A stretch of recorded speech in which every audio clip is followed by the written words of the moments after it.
I'm assuming that this is going to be my first wholesale account, and I'm assuming the price to make the red copper, or the wholesale price, is going to be $9.99 for the 10-inch. For the 12-inch, $14.99.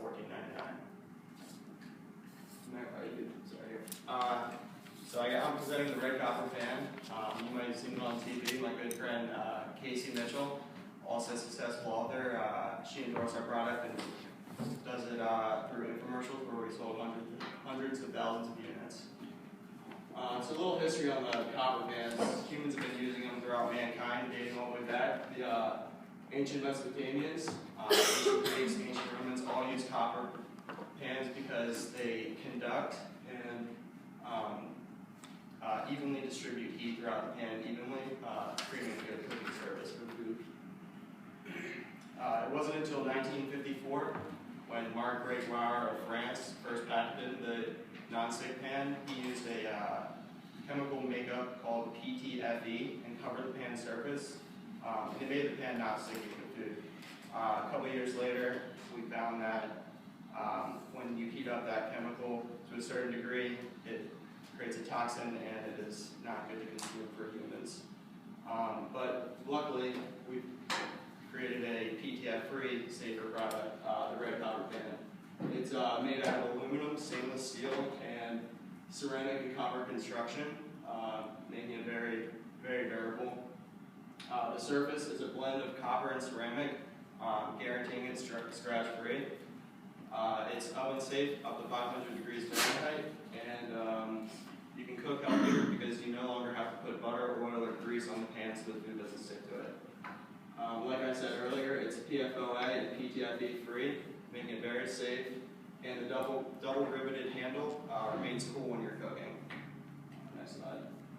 So our first line of competition is how to convert people from buying stainless steel pans to non-stick pans. So I made a pretty elementary pro-con list for the two of them.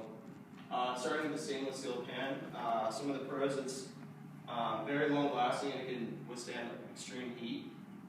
It also allows browning on delicate foods such as fish, which is one of the main differences between the two. Some of the cons, as we all know, food sticks to stainless steel pans. That being the second con, it requires a lot of time getting that food off, really scraping it. And third, which we'll touch on the next slide, is it costs more money, it's more expensive. So now for the non-stick pan. Some of the pros, it's very easy to clean up. You don't need butter, oil, or grease, so the food doesn't stick. And it has a very durable surface. Some of the cons, cannot withstand as high a heat. Still can withstand a lot, but not quite as much. And it doesn't allow the browning of food, which some people might like. So now to touch on price. So I got this data, I went on to Bed Bath & Beyond and found the number of non-stick pans and the number of stainless steel pans.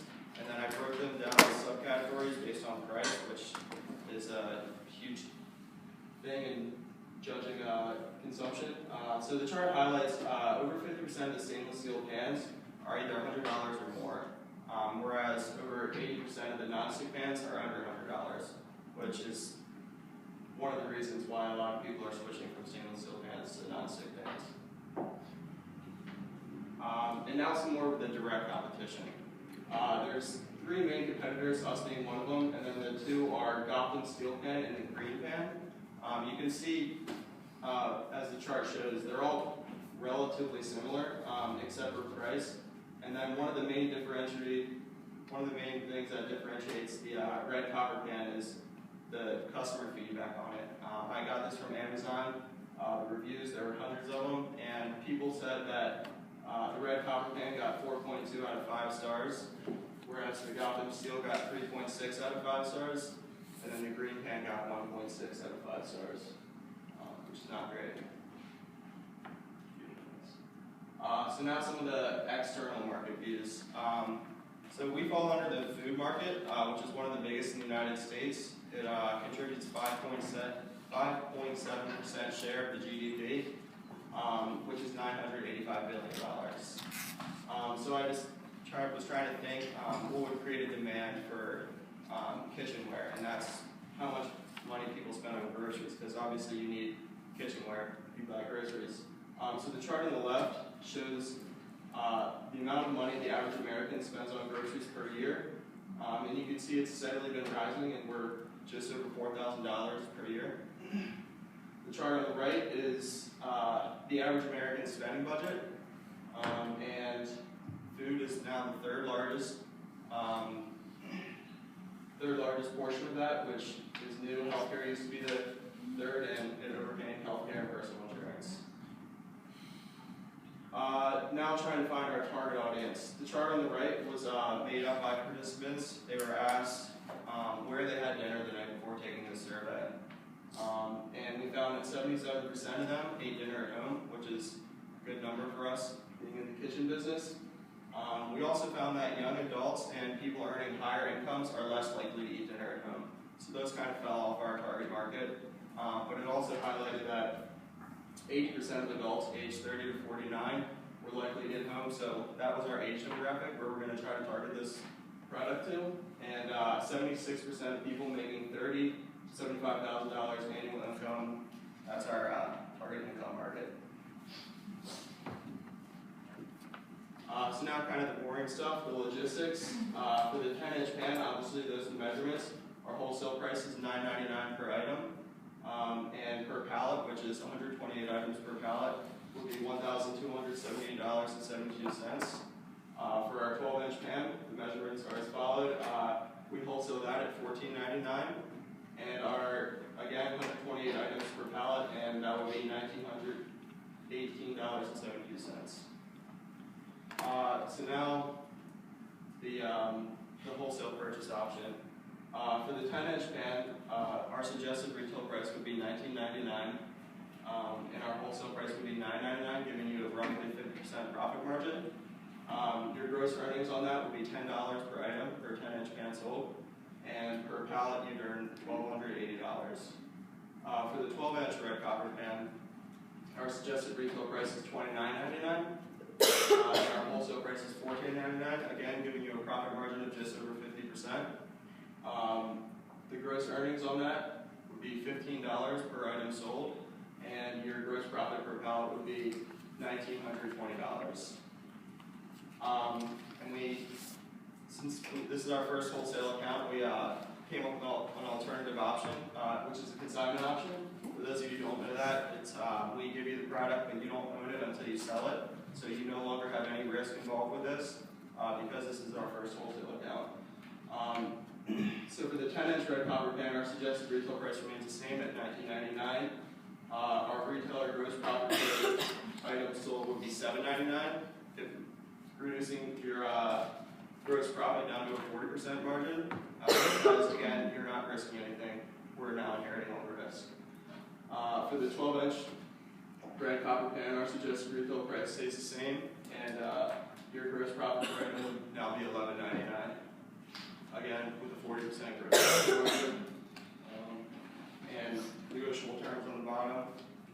But yeah, that's all.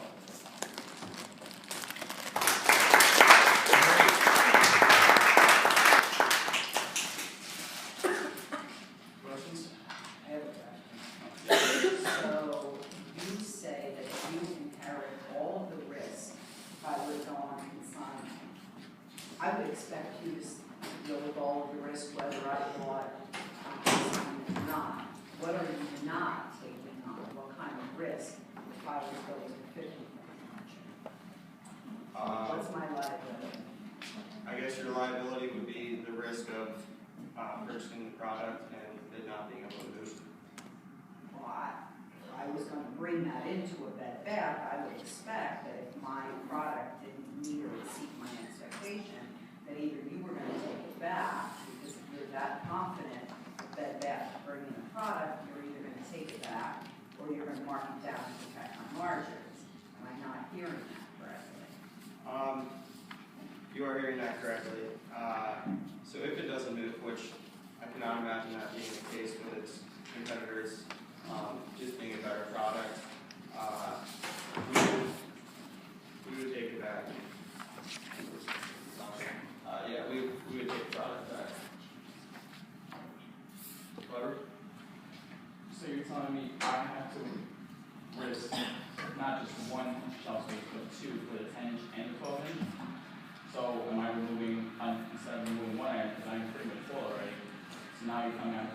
2 items, just fill one of your product, just in 2 different forms. So one to 10 and one to 12 of them. You want to stack 30, you said 36 of them, that's a lot of them. What kind of profit am I really going to make off that? So fortunately, these are held up on pegs, so we can start out with just it not even taking up any shelf space. You can put it on the pole in front of the shelves, so you're not eliminating any products in that sense. You spent a lot of time talking about the product, educating us on the background of it, the materials of it, the past issues with non-stick pans. This seems like an education nightmare almost with my consumers. What are you going to do for us as a company to sell? Because we don't have the time to sell. So all the consumers need to see is non-stick. They don't need to see the copper background with the Mesopotamians. They see non-stick and they see, wow, that sounds easy to clean, less maintenance, and whoa, it's cheaper. So that attracts the customers right there. But what if I already have a non-stick pan? You have obviously what seems like a better product. It is a better product, and it's demos, TV, something. It's appealing to the eye. It's not black like every product. It's not silver. It's red, and it kind of sticks out. And that they see the red, and then they read about it, and they read the short description on the packaging, and they see it's a good product. So that's what differentiates our product from others. Yes. I believe you have a good product. You've convinced me. You also told me convincingly that it's a higher income consumer who we're going to be targeting. Why are we selling a $19.99 can when you probably get them to pay more than that? We're actually not targeting the higher income. It was the younger adults and the higher income earners that were less likely to eat at home and more likely to be at a restaurant. Our target income is $30,000 to $75,000. So Still a lot of money.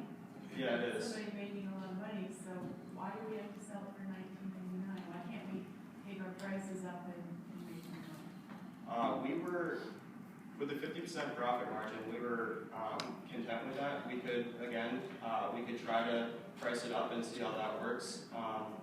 But we're content with the 50% profit margin, and it's competitive with price. It's price to move, and that's our goal, is to move units.